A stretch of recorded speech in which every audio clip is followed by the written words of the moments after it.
নিজের ছেলেকে আব্বু এবং মেয়েকে আম্মু সম্বোধন করে ডাকা যাবে কিনা, খাওয়ার সময় সালাম দেওয়া যাবে কিনা, ঘুষ দিয়ে চাকরি নিলে সারা জীবন ইনকাম কি ঘুষের টাকার মতো হয়ে যাবে, আমার মেয়ের বয়স 3 বছর, সে আমার নামাজের আদায়ের সময় বারবার সামনে আসে, তাতে কি গুনাহ হবে, আমার নামাজ নষ্ট হবে কিনা। আমাদের দেশ সচরাচর দেখা যায় মৃত ব্যক্তিকে গোসল দেওয়ার পর গোসল দেওয়ার স্থানে 41 দিন পর্যন্ত কাউকে যেতে মানা করা হয়, সেখানে সন্ধ্যাবেলা 41 দিন পর্যন্ত আগরবাতি বা মোমবাতি জ্বালানো হয়। এটা কি শরীয়ত সম্মত? মৃত ব্যক্তির জন্য দোয়া করার সুন্নাহ পদ্ধতি কি? আবেগের বশে ফোনে দুজন কবুল বলে ফেলেছি, আমাদের কি বিয়ে হয়ে গিয়েছে? চোখের পাতায় আইলাইনার দেওয়া জায়েজ হবে কিনা। আমার ছোট বাচ্চা ঘন ঘন দুধ বমি করে, ছোট বাচ্চার এই বমি গায়ে লাগলে সে কাপড় কি নামাজ হবে? নামাজে দাঁড়ানোর পর নাকি ডান পায়ের বুড়ো আঙ্গুল নাড়ানো যায় না, এটা কি সত্য? ফজর নামাজের আজানে আসসালাতু খায়রুম মিনান নাওম বলার সময় আমরা উত্তরে কি পড়ব? অনেক বয়স হওয়ার পরও আমার বড় ভাই বিয়ে করছে না, পরিবার চাচ্ছে আমাকে বিয়ে করাতে, কিন্তু আমি সমাজের মধ্যে লজ্জিত হয়ে যাচ্ছি, আমার কি করণীয়? চলুন তাহলে আর বিলম্ব না করে আপনাদের প্রশ্নের উত্তর দেওয়ার আলোকিত ভবনে আমরা প্রবেশ করি এবং শুরু করি আমরা প্রশ্নোত্তর দেওয়ার পালা। আবু রেজা ইনুর আপনি লিখেছেন, আমার ছোট বাচ্চা ঘন ঘন দুধ বমি করে, ছোট বাচ্চার এই বমি গায়ে লাগলে সে কাপড় কি নামাজ হবে?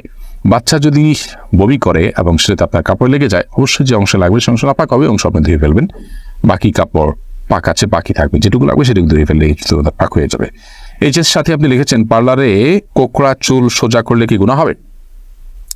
কোকড়া চুল আপনার যদি মনে করেন যে এটা আপনার সৃষ্টিগত একটা সমস্যা, আপনার এটা রোগের মতো অস্বাভাবিকতা আছে এর মধ্যে, তাহলে সেক্ষেত্রে এটা সোজা করার জন্য আপনি চেষ্টা করলেন এবং ব্যবস্থা নিলেন, তাতে ইনশাআল্লাহ গুনাহ হবে না। রেজাউল আমিন আপনি লিখেছেন, অনেক বয়স হওয়ার পরও আমার বড় ভাই বিয়ে করছে না, পরিবার চাচ্ছে আমাকে বিয়ে করাতে, কিন্তু আমি সমাজের মধ্যে লজ্জিত হয়ে যাচ্ছি, আমার কি করণীয়?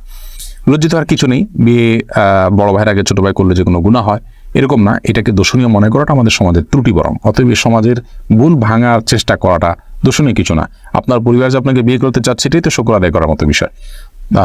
যে অনেক পরিবার তো বড় ভাই বিয়ে না করলে ছোট ভাইকে আটকে রাখেন, আপনার বড় ভাই আটকাচ্ছে না, আমার মনে হয় আপনার বিয়ে করতে আগ্রহী হওয়া উচিত। নারুজ্জামান সরকার এআইডি থেকে আপনি লিখেছেন, ঘুষ দিয়ে চাকরি নিলে সারা জীবন ইনকাম কি ঘুষের টাকার মতো হয়ে যাবে? না, ঘুষের টাকা দিয়ে ঘুষ দিয়ে যদি চাকরি নেন, চাকরিটা যদি হালাল হয় তাহলে আপনার সারা জীবনের ইনকামটাই হারাম হয়ে যাবে, সেরকম না। তবে ঘুষ দিয়ে চাকরি দিয়ে যে অন্যায় করেছেন সেটুকু আপনি হারাম কাজ করেছেন এবং তার জন্য আল্লাহর কাছে আপনাকে তওবা করতে হবে, ইস্তিগফার করতে হবে এবং গুনাহ থেকে বেরিয়ে আসার জন্য চেষ্টা করতে হবে। পরবর্তীতে যেন আর কখনো না হয় বলে সে চেষ্টা করতে হবে, কিন্তু পরবর্তীর উপার্জনগুলো আপনার এর কারণে সবগুলো হারাম হয়ে যাবে না।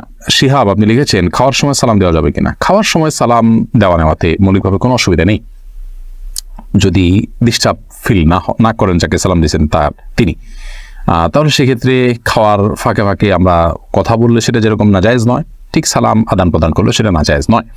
আমরা অনেকে মনে করি খাওয়া আর ইবাদত করা সমান, খাওয়া আর নামাজ পড়া সমান, এরকম অনেক মুখরোচক কথা বা অনেক বলি আমরা শুনতে পাই, এগুলোর কোনো ভিত্তি নেই। নামাজ এরকম কথা বলা যায় না, সালাম দেওয়া যায় না, খাওয়ার সেরকম কথা বলা যাবে না, বোবার মতো বসে খেতে হবে এবং সালাম দেওয়া যাবে না, এরকমটা আমরা অনেকে মনে করি, এটা সঠিক নয়। আশরাফুল হক শুভ আপনি জানতে চেয়েছেন, আমাদের দেশ সচরাচর দেখা যায় মৃত ব্যক্তিকে গোসল দেওয়ার পর গোসল দেওয়ার স্থানে 41 দিন পর্যন্ত কাউকে যেতে মানা করা হয়, সেখানে সন্ধ্যাবেলা 41 দিন পর্যন্ত আগরবাতি বা মোমবাতি জ্বালানো হয়, এটা কি শরীয়ত সম্মত? কোনো জায়গায় মৃত ব্যক্তিকে গোসল দেওয়া হলে সেখানে এই প্রথাটি আমাদের সমাজে অনেক ক্ষেত্রেই প্রচলিত আছে, যে আগরবাতি বা মোমবাতি ইত্যাদি সেখানে আপনার জ্বালানো হয় এবং সন্ধ্যাবেলা 41 দিন পর্যন্ত এই কাজটি করা হয়, কেউ সেখানে যেতে চাইলে নিষেধ করা হয়। এটি সম্পূর্ণ কুসংস্কার এবং এ ধরনের বিশ্বাসগুলো শিরকি বিশ্বাস, কুসংস্কারচ্ছন্ন বিশ্বাস, এর বেশিরভাগই এসছে হিন্দু সমাজ থেকে। একজন মুসলমানের এই সমস্ত কুসংস্কারকে বর্জন করা উচিত। যেখানে গোসল দেওয়া হবে সে জায়গার বিশেষ কোনো বিধান নাই, সেটা অন্য 10টা জায়গার মতোই একটি জায়গা। আমি আরিফুল ইসলাম জানতেছেন, মৃত ব্যক্তির জন্য দোয়া করার সুন্নাহ পদ্ধতি কি? মৃত ব্যক্তির জন্য আল্লাহ তাআলার কাছে সাধারণভাবে দোয়া করবেন, আল্লাহ আপনি তাকে মাফ করুন, ক্ষমা করুন, ইস্তিগফার করবেন, কায়মন ওয়াক্যে আল্লাহর কাছে তার পক্ষ হয়ে সুপারিশ করবেন, ক্ষমা চাইবেন। এসএচ রুবেল, এছাড়া বিশেষ কোনো পদ্ধতি নেই, একত্র হতে হবে, লোকজন জড়ো করতে হবে, হুজুরদেরকে নিয়ে আসতে হবে, এমন কোনো কথা কোরআন হাদিসে আমাদেরকে বলা হয়নি। আমির আনুর আপনি লিখেছেন, চোখের পাতায় আইলাইনার দেওয়া জায়েজ হবে কিনা। আপনি আইলাইনার যদি দেন বা সাজসজ্জার জন্য দেন তাহলে সেক্ষেত্রে চোখের সৌন্দর্য বৃদ্ধি করার উদ্দেশ্যে দিতে পারেন, স্বামী থাকলে স্বামীকে প্রদর্শন করবার জন্য, কিংবা মাহারামদের সামনে শুধুমাত্র এটি প্রদর্শিত হবে। আর যদি রাস্তাঘাটে গায়ে মাহারামদের সামনে এটি প্রদর্শন করার উদ্দেশ্য হয় বা ওপেন সবার জন্য আপনি নিজের সৌন্দর্যকে প্রকাশ করার উদ্দেশ্যে দিয়ে থাকেন, তাহলে সেক্ষেত্রে এটা নাজায়েজ এবং গুনাহ হবে। ফখরুল ইসলাম মাহিন আপনি লিখেছেন, আবেগের বশে ফোনে দুজন কবুল বলে ফেলেছি, আমাদের কি বিয়ে হয়ে গিয়েছে? জি না, বিয়ে তো সহজ নয় যে আবেগের বশে দুজনে কবুল করে বলে ফেলছেন আর বিয়ে হয়ে গেছে। দুজন সাক্ষীর সামনে প্রস্তাব এবং কবুল হবে এবং অন্যান্য শর্তাদি পাওয়া যাবে, তখন সেক্ষেত্রে সেটি শরিয়ার দৃষ্টিকোণ থেকে বিশুদ্ধ এবং আপনার সঠিক বিয়ে হিসেবে বিবেচিত হবে। মাহমুদুল হাসান ভুঁইয়া আপনি জানতে চেয়েছেন ফজর নামাজের আজানে আসসালাতু খায়রুম মিনান নাওম বলার সময় আমরা উত্তরে কি পড়ব। এক্ষেত্রে জমহুর ফোকাহা বা বেশিরভাগ ইমামগণের মত হলো সাদাকতা ওয়া বারারতা। আসসালাতু খায়রুম মিনান নাওম মানে হলো সালাত বা নামাজ, এটা ঘুম থেকে উত্তম। এটি যখন মুয়াজ্জিন বলবেন তখন তাকে বলতে হয় সাদাকতা ওয়া বারারতা, অর্থাৎ হে মুয়াজ্জিন তুমি সত্য বলেছো এবং ভালো বলেছো, ভালো কাজ করেছো। এই কথা বেশিরভাগ ফোকাহা একরাম বা জমহুর ফোকাহা একরাম বলতে বলেছেন মুয়াজ্জিনের জবাবে, এবং একটি রিওয়ায়াতে এটি এসছে, যদিও রিওয়ায়াতটা সনদকে অনেক মুহাদ্দিসগণ যায়িফ বলেছেন। আর এই কারণে অন্য একদল উলামা একরাম বলেন যে আসসালাতু খায়রুম মিনান নাওম যখন বলবো আমরা মুয়াজ্জিন যখন আসসালাতু খায়রুম মিনান নাওম বলবে আমরাও আসসালাতু খায়রুম মিনান নাওম বলবো। এর কারণ হলো যে আসসালাতু খায়রুম মিনান নাওম এই বাক্যটি মুয়াজ্জিনের বাক্য, আর এক্ষেত্রে নবী আলাইহিস সালামের সাধারণ যে নির্দেশনা বুখারী মুসলিমে আসছে যে ফাকুলু মিসলা মা ইয়াকুল ইযা সামি'তুমুন নিদা, যখন তোমরা মুয়াজ্জিনের আযান শুনবে ফাকুলু মিসলা মা ইয়াকুল মুয়াজ্জিন, তখন মুয়াজ্জিন যা বলবে হুবহু তোমরা তা বলো।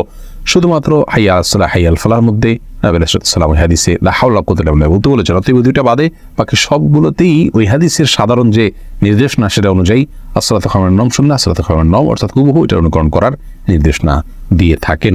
এসেছে রুবেল আপনি জানতে চেয়েছেন আইডি থেকে নামাজে দাঁড়ানোর পর নাকি ডান পায়ের বুড়ো আঙ্গুল নাড়ানো যায় না, এটা কি সত্য? না, এরকম কোনো কথা আমাদের জানা নেই, প্রয়োজন হলে নাড়ানো যেতে পারে। সামি আপনি লিখেছেন মনের মধ্যে খারাপ চিন্তা আসলে কি করণীয়। মনের মধ্যে খারাপ চিন্তা যদি আসে তাহলে সেক্ষেত্রে প্রথমত সেখান থেকে নিজেকে সরাবার জন্য আপনার চেষ্টা করা।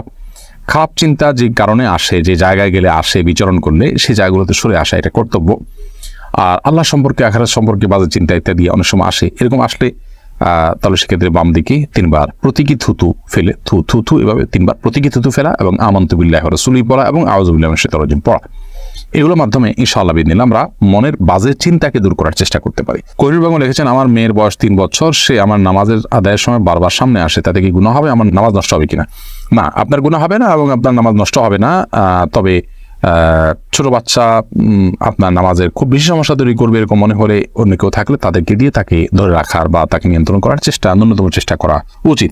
আব্দুর রহমান জানতে চেয়েছেন আমি একজন দর্জি, মহিলাদের পোশাক তৈরি করি। আমি যদি কোনো মহিলাকে তার ইচ্ছা মতো ডিজাইন জামা বানিয়ে দিই আর সে যদি সেটা পরে বেগানা পুরুষের সামনে যায়, দিকে আমার পাপ হবে? যদি এমন হয় যে পোশাকটা বানানোই হচ্ছে পাপের কাজের জন্য আপনি জানেন, তাহলে সেক্ষেত্রে তাকে সহায়তা হবে তার সেটা তৈরি করে দিলে। সেজন্য এটি তৈরি করার ক্ষেত্রে আপনি ডিনাই করা উচিত, এতটুকু এখতিয়ার অধিকার আপনার থাকা উচিত এবং ইমানি গায়রত যেটাকে বলে ইমানি আত্মসম্মান বোধ সেটা আপনার থাকা উচিত। আর যদি এই লেভেলের সমস্যা না হয়, বরং এটা তিনি বাসায় পড়তে পারেন, তার স্বামীর সামনে পড়তে পারেন, বাহিরে পড়তে পারেন, কি করবেন আপনি জানেন না, তাহলে আপনি খুঁচিয়ে তাকে জিজ্ঞেস করার কোনো প্রয়োজন নেই এবং এর কারণে আপনার গুনাহ হবে না। তিনি যদি এটাকে অন্যায় কাজে ব্যবহার করেন ইনশাআল্লাহ আপনার গুনাহ হবে না। এস.এ. হাবিব আপনার প্রশ্নটি আপনি লিখেছেন নিজের ছেলেকে আব্বু এবং মেয়েকে আম্মু সম্বোধন করে ডাকা যাবে কিনা? স্নেহের জায়গা থেকে বা মমতা করে তাদেরকে আব্বু বা আম্মু ডাকতে কোনো অসুবিধা নেই। এটার উপকার্থে আব্বু আম্মু ডাকা হয়। আব্বু আম্মু ডাকার মানে এই না যে আমার কাগজে কলমে জন্মদাতা পিতা বা মাতা হিসেবে তাদেরকে ঘোষণা দিলাম, এরকম তো আর কেউ করে না। অতএব স্নেহের বসে তাদেরকে আব্বু কিংবা আম্মু ডাকাতে কোনো সমস্যা নেই।